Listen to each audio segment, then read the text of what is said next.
The air in the kitchen felt heavy, thick with the metallic tang of blood and the acrid bite of fear.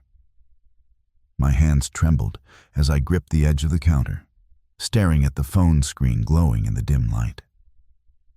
A single message from an unknown number. "He knows. Be careful." My heart lurched, a sickening thud against my ribs as the floor seemed to tilt beneath me.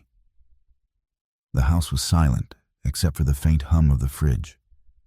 But the quiet was a lie. It hid the storm brewing just beyond my reach. I glanced at the clock. 11:47 p.m. My husband, David, was still at the office, or so he'd said, but the message burned into my mind, each word a splinter under my skin. Who was he? And what did they know? I hadn't meant for it to happen. Nobody plans to fracture their life like this. 6 months ago, I was just Sarah, the dependable project manager in downtown Phoenix, juggling deadlines and a marriage that felt like a warm, familiar sweater. Worn, but comforting. Then came Alex, the new graphic designer, with a laugh that filled rooms and eyes that lingered too long. At first, it was just coffee runs during late-night work sessions, his hand brushing mine as he passed me a latte.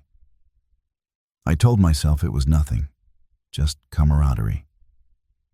But the late nights grew longer, the conversations deeper, and soon his touch wasn't accidental anymore. I was drowning in guilt, yet I couldn't stop. Each stolen moment with Alex was a spark in the gray haze of my routine, and I craved it like air. David hadn't noticed, or maybe he had, and I'd been too blind to see the signs. He'd been distant lately, his kisses perfunctory, his eyes fixed on his phone during dinner. I chalked it up to stress. His promotion had come with longer hours, after all. But now, standing in the kitchen, the message on my phone felt like a guillotine hovering above my neck. My fingers hovered over the screen, itching to call Alex and demand answers, but the front door creaked open and my breath caught in my throat. "Sarah." David's voice was low, almost a growl, as his footsteps echoed through the hall. The air shifted, charged with something dark and unspoken. I shoved the phone into my pocket, my heart racing as I forced a smile. He appeared in the doorway, tie loosened, dark hair disheveled. His eyes, usually warm like cedarwood, were cold, glinting like steel under the fluorescent light. "You're home early," I said, my voice too bright, too brittle. The words felt like glass in my mouth. He didn't answer right away. Instead, he crossed the room, gaze never leaving mine, and poured himself a glass of water. The faucet's drip was deafening in the silence. "Long day," he said finally, tone flat. "You okay? You look tense." I laughed, a nervous chirp that sounded foreign even to me. "Just tired. Work's been crazy." The lie tasted sour, but I clung to it, fingers digging into the countertop. His eyes flicked to my hands, then back to my face. For a moment I swore he could see right through me, through the late-night texts, the stolen kisses in the office stairwell, the secret that was now a ticking bomb inside me. I was pregnant. 2 weeks ago, a faint pink line on a test had confirmed it. Alex's face had lit up when I told him, his arms pulling me close, whispering promises of a future I wasn't sure I wanted. But David, I hadn't told him. Couldn't. Not when I wasn't sure whose it was. The doubt gnawed at me, a constant ache that kept me awake at night, staring at the ceiling while David slept beside me, oblivious. "You've been distracted lately," David said, setting his glass down with a deliberate clink. "Something on your mind?" My pulse thundered in my ears. Just work, I said, turning to rinse a dish that didn't need rinsing. The sponge trembled in my hand, cold water stinging my skin. I felt him behind me, his presence looming, and I braced for the question I dreaded. But instead he said, "I ran into Lisa from your team today. She mentioned you've been working late with Alex a lot." The dish slipped from my fingers, clattering into the sink. Lisa, of course. She'd always been nosy, her eyes sharp with gossip. Had she seen something? Said something? I forced a laugh, turning to face him. Yeah, the new campaign's been a nightmare. Alex has been a lifesaver, though. David's jaw tightened. A subtle shift I might have missed if I weren't hyper-aware of every move he made. A lifesaver, he repeated, the words dripping with something I couldn't name. Anger? Suspicion? Both? He stepped closer, and I caught the faint scent of whiskey on his breath. He hadn't been at the office. My stomach twisted. "David, what's wrong?" I asked, my voice barely above a whisper. I reached for his hand, but he pulled away, eyes searching mine like he was looking for a confession. "You tell me," he said, voice low and dangerous, "because I'm starting to wonder what's really going on when you're working late." The room spun.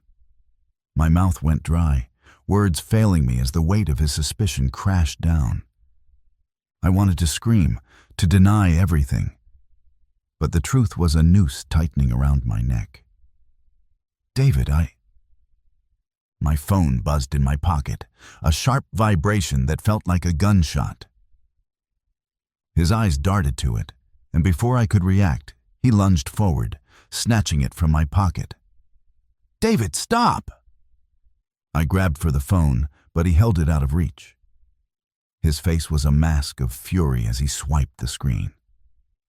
The message from the unknown number glowed like a beacon. He read it, his expression darkening. Then, with a calmness that chilled me, he said, "Who's this, Sarah?" I opened my mouth, but no sound came out. My mind raced, scrambling for an explanation. But every lie felt flimsy, every truth too devastating. It's nothing," I stammered. "Just a wrong number." The word was a slap, sharp and final. He scrolled through my texts, fingers moving with terrifying precision. I saw the moment he found Alex's name. The late-night messages I hadn't deleted. The ones I'd told myself were innocent enough to keep. His face crumpled, not with anger, but with something worse. Heartbreak. "David, please let me explain." I reached for him, but he stepped back, the phone slipping from his hand to the floor with a crack. The silence that followed was suffocating, broken only by his ragged breathing. "Explain," he whispered, voice breaking. "Explain how you've been lying to me. How you've been—" He stopped, eyes glistening with unshed tears. "How long, Sarah? How long have you been sleeping with him?" The question hung between us, a blade poised to cut. I wanted to lie, to protect him, to protect us. But the truth clawed its way out. 6 months, I whispered, tears streaming down my face. I didn't mean for it to happen. I love you, David. I swear. Love me? He laughed, a hollow, bitter sound. You're pregnant, aren't you? That's what this is about. His words were a punch to the gut, and I froze, my breath hitching. How did he know? Had Lisa told him? Or had he seen the test in the bathroom trash? Is it mine? He asked, voice barely audible, each word trembling with dread. I couldn't answer. The doubt, the guilt, the fear. It all choked me, leaving me mute. And in that silence, I saw something break in him. Something irreparable. He turned, grabbing his keys from the counter, and stormed toward the door. "David, wait!" I cried, chasing after him. But he was already outside, the cold night air swallowing him whole.